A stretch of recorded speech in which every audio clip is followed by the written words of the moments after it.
Hello guys and welcome to SteveKnows. We've got more virtual reality news stories that I want to share with you, and first of all, congratulations to Alexis who won the Oculus Quest giveaway. There is now another one going if you want to enter as well, where you can win a Quest, a Rift S, a PlayStation 4, PlayStation VR, Nintendo Switch, whatever you'd like, so then everybody is included. So, subscribe to the channel and let's get started on this week's virtual reality news. So in my last video, I showed off this teaser trailer for a game that I thought was going to be called Welcome Home, but it turns out it's called Lies Beneath. They did say that they would also be showing us some more content on the 28th of February, and they did. And wow. This looks like a bit of me, the game that I've been waiting for in virtual reality. The developers are called Drift Entertainment, and they're providing us with an Oculus Quest timed exclusive before making its way over to the Oculus platform for the PSVR side of it. This was hinted as a horror title, so I was expecting it to be a bit like Face Your Fears, where you're creeping around corners and scared what's about to happen next. But it looks like it's more inspired by Resident Evil, which, if you know me, that is my favorite game series of all time, and I love the cell shading technique, which some people did show some distaste for in the previous video, but I really like this style, and it lends itself well to the Oculus Quest with its limited hardware, so we have beautiful visuals. This game is set in Alaska, and you play Mai, a girl who's on her way back from college but comes back to her hometown, which is now a ghost town. 50,000 people used to live here. Now it's a ghost town. What made me laugh with this though is that I watched the trailer, I was reading the article, and I just thought, this just sounds so much like Silent Hill. And then I was reading the interview, the very next line said inspired by Silent Hill. I knew it! The interview on the Oculus blog is very insightful if you're excited for this game, and within it, they showed us this website for Alaska, because the place that it's based in Alaska is actually made up, it doesn't exist, so they've created like a travel site for you to check out, which is pretty awesome. I'll put a link to the blog and the interview down below in the description. So this game is a mix of horrifying enemies, action, puzzle solving, which I've wanted on this system since day one, and looking at the trailer, it looks like I'm going to be screaming a lot. This is coming to the Oculus Quest March 31st, and then the Rift the 14th of April. This is the studio's chance to shine. I have high hopes for this game because they actually ported Robo Recall onto the Quest, that game from Epic Games, and that is a huge, beautiful, stunning game. So in order to get that on the Oculus Quest when it hadn't even been out that long, amazing, great job guys. So I'm really excited to see what they bring for their own title. Next is Synth Riders, a game that I am very fond of. It makes you groove more than Beat Saber and has 30 default tracks. I adore this game. It's just like being sucked into an 80s simulation music video. It's just so much fun. I did a full review on this title as well, so once you hear this update, you may be interested in checking it out, because now the game is going to be even more appealing. What they've done is they've implemented something that I've wanted from Beat Saber for so long. I've wanted to go online and play multiplayer on Beat Saber for ages and play someone with a similar skill. I just don't get why they're not doing it. Is it a cost-benefit analysis problem? I don't know. So Synth Riders just got a multiplayer party update, and it's done it in such spectacular fashion. It's not as simple as just going online, searching for a game and just playing with a stranger online, although they do have that feature, but the one that really interests me is the party mode. They've taken this a step further with the party option, which makes local questing so much fun. Players can create lobbies and have up to 5 players in them. The lobby tallies scores as well, so you can play multiple songs, not just the one, and you can see who is the best, say the best out of 5, best out of 3. So if you've got friends over and they've all got quests, you can have this kind of tournament style Synth Riders dance off. It's definitely going to be good to watch. I know this mode is going to be great for myself for community events to play this game with you guys, so I may think about setting one of those up. Let me know if you would be interested in doing that. But first, I do have to link my Facebook account to my Oculus account so I can enjoy the friends' social capabilities. I just don't like why they're making me do that. Want to play with friends? Associate your life to your game account. Just Facebook. And speaking of Facebook, the viral scare is continuing to destroy events and great traditional social gatherings.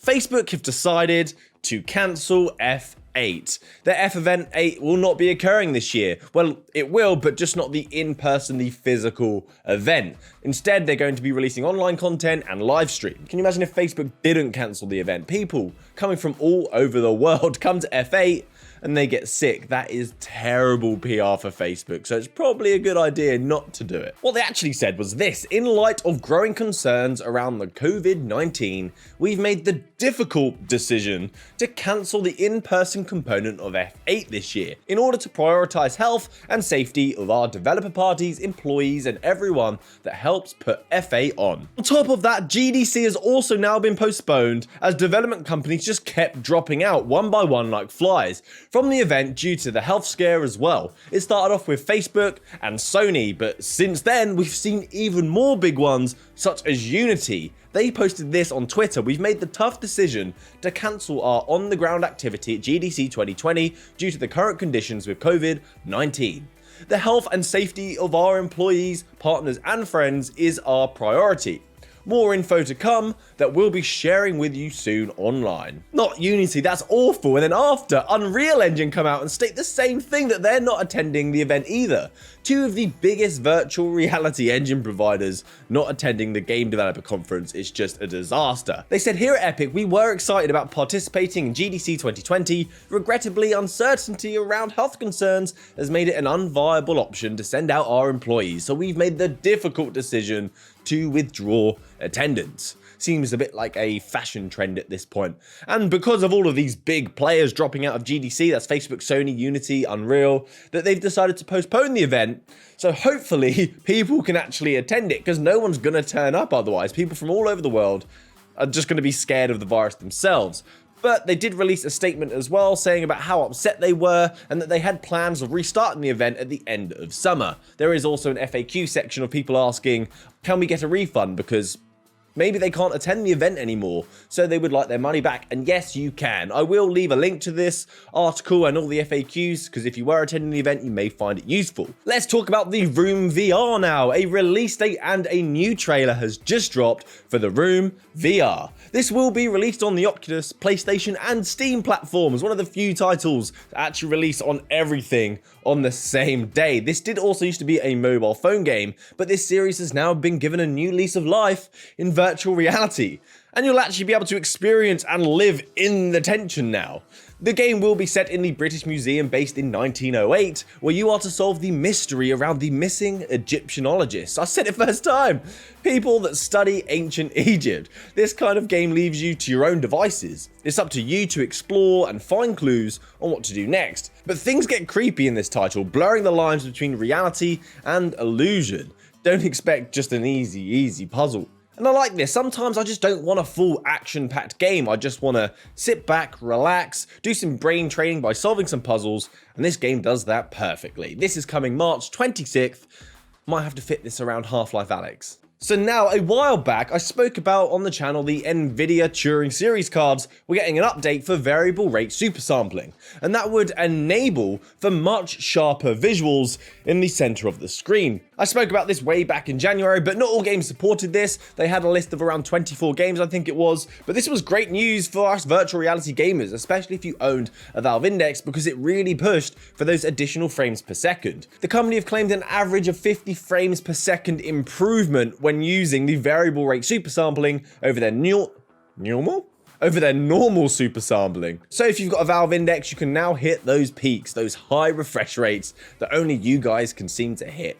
You do have to implement this feature manually, though. It doesn't just work out of the box. Just go to your card settings, manage 3D settings, program settings, and enable it. I do recommend adaptive, so that way if you don't have a really powerful PC, it can adjust the variable rate supersampling depending on how much of the resources that you have available to game with. So this week, 5 more games have been added to this higher quality variable rate supersampling supported list, and it's a pretty good list, I think. So now we have Virtual Reality Chat, VR Chat, Budget Cuts 2, a great title, Doctor Who, PokerStars, and the amazing hit title, The Walking Dead VR Saints and Sinners. This now supports VRSS. So look for a driver update on your Turing card, update it, and dive back in to The Walking Dead.